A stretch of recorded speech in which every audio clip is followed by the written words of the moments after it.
मकरी हसली तारी भरा लोटा रे बेटा।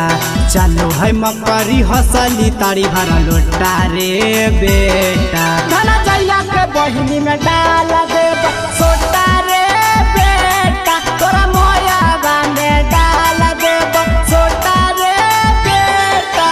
गावो ही तू गाना ऐसन काहे रे बेटा। गावो ही तू गाना ऐसन काहे रे बेटा। तोरा बहिनी में डाल दे सोटा रे बेटा। तोरा मोया बांधे डाल दे सोटा रे बेटा। जइया के बहिनी में डाल दे सोटा रे बेटा।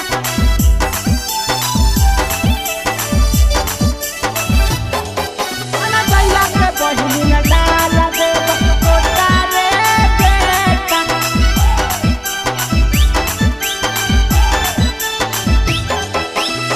सुन रे धन जइया बहिनी घूमो हौ बाजार रे।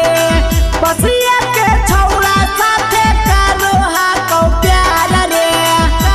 हे धन जइया सुन रे धन जइया बहिनी घूमो हौ बाजार रे। बसिया के छौड़ा साथे करो हा कौ प्यार रे। धरा ले अपन अदतिया तू धन जइया रे बेटा। सुधारा ले अपन लछनिया तू धन जइया रे बेटा। तोरा बहिनी में डाल दे सोटा रे बेटा। तोरा मोया बांधे डाल दे सोटा रे बेटा। जइया के बहिनी में डाल दे सोटा रे बेटा।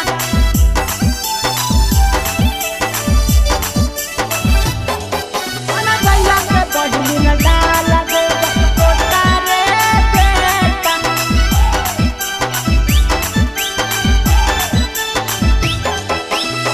रोहित जितवा साथे करो हालो प्यार रे।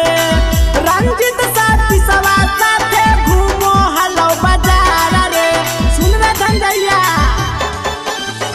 रोहित जितवा साथे करो हालो प्यार रे।